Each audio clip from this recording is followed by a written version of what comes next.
Hey, what's up guys? My name is Cameron Gallagher from We Are Film, and today we're talking about the Tokina 11-16, so let's get into it. So I am a huge sucker when it comes to wide-angle lenses. They are one of my favorite lenses to use, and I don't know why, just something about it I think looks really interesting, and I really love extreme wide-angle lenses. Of course, I have the Sigma 18-35, and that is a wide-angle lens to sort of a medium, lower focal length lens, but having an ultra-wide-angle lens just adds to the effect of music videos, commercial shoots, narrative stuff, all that kind of stuff. In particular, one of my favorite movies overall is Insidious. You can see the poster behind me. And one of my favorite things about that is the cinematography and some of the ultra wide angle shots that they use. Some for the exterior of the house, and then there's also some for the actual people shots, so it's like right up close. Also, The Conjuring does this, and they're both shot by John Leonetti. So in doing some research, I actually found that John Leonetti said their favorite go-to lens was a 10mm lens. So after hearing that, I sort of knew that I wanted to get an ultra-wide lens, and of course with weddings and commercial shoots, it's just an amazing lens to have in general, and that's why I ended up picking up the Tokina 11-16. So this comes in a few different mounts. I'm actually using the EF version, of course, for my Ursa Mini Pro G2, but as well for the GH5 with the Metabones, we'll talk about in a minute. But this thing is an 11-16mm focal length. It is a manual autofocus lens and has an aperture of f2.8. So this thing you can see is built pretty tough. I'm honestly really impressed with the build quality of the lens overall. Of course, the actual manual focus and autofocus ring is movable, and it sort of clicks up and down when you want to change that. Now, although I don't use the autofocus that much, it's okay when it comes to photos.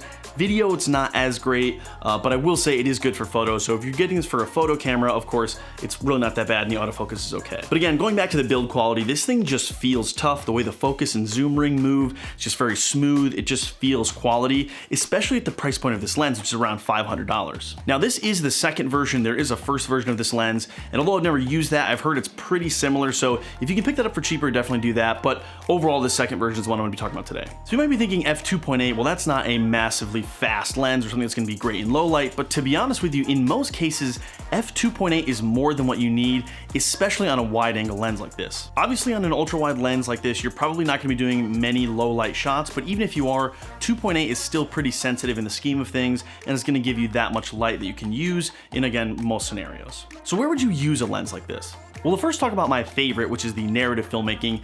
This has a very interesting style to it, and I just love the way it looks in films. Now, of course, it can be used for establishing shots to show off a venue or a location, and again, that's just cool on its own. But then actually using it for storytelling shots in the film, I think is very interesting. One of my favorite things to do is put this thing on a shoulder rig and go handheld. It just has this very intense vibe as if the person is right there. And of course, it's also a way to make something feel grand or very interesting or just like larger than life. So this could be a character, this could be a location, this could be even just a part of a scene. So again, using it in a narrative sense, I absolutely love this lens. We've used it on our short film we did called The Alive, which was on Crypt TV. You can check it out, link down in the description. But we use it for a ton of shots in that, and again, I just love the way it looks. I also did a few different test shots, and I just love the way this thing feels overall. So again, from a narrative perspective, I can highly recommend this lens to anyone that's looking for an ultra wide. The next thing to talk about is sort of the money-making filmmaking, and that's the commercial, music video, and sort of weddings. Now, obviously weddings, this thing is a no-brainer. Most people that use this love it on a gimbal. They love to get those big wide shots of venues or just those giant establishing shots, because remember, at a wedding, everything's sort of larger than life at that moment, and people want to show that off. So using a lens like this, especially at the 11, everything seems huge, and it just seems really, really intense. And again, you can really just showcase what is going on at a wedding or showcase a certain piece of a wedding. The great thing is too, is being this wide of a lens and being at 2.8, you have that much more room to use on a gimbal when it comes to focus. So that way it's not 1.4, it's not a 35, so you're kind of fighting with focus the whole time.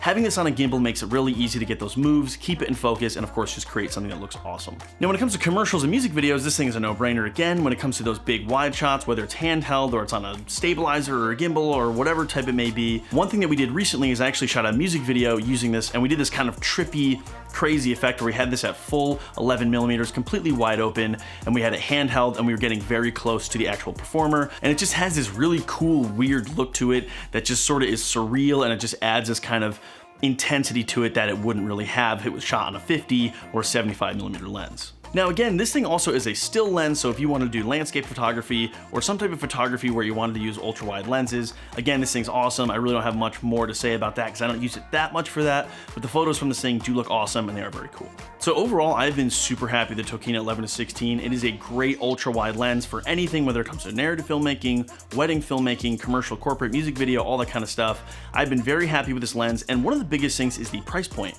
This thing is around 500 bucks, and in my eyes, a wide angle lens that looks and feels like this for $500 is really an awesome deal, especially because there are some other wide angle lenses out there that are way more expensive, and especially just for a little bump, maybe in f-stop, maybe it's like a 1.8. Although a 1.8 and 2.8 lens obviously has a difference in stops, I don't personally think it would be worth that much more of an upgrade. Some of the lenses are in the $1,000+ range. So again, when it comes to getting an ultra wide for a great price, the Tokina 11-16 is awesome. The only thing you do have to keep in mind is this thing is made for an APS-C or Super 35 sensor. So if you have a full frame camera, although maybe it's an EF or Nikon full frame camera, it will fit on there. It is going to vignette in the corners. So on my GH5 with the Metabone Speed Booster, I do get a vignette on the edges, but on my Ursa Mini Pro G2, I don't. So that's great, but again, just keep that in mind when you are using this lens. Another thing is this thing has a 77mm filter thread, which is awesome, but another thing to keep in mind is that because this is so wide, the filter actually may show up in the edges of the frame, sort of as a vignette.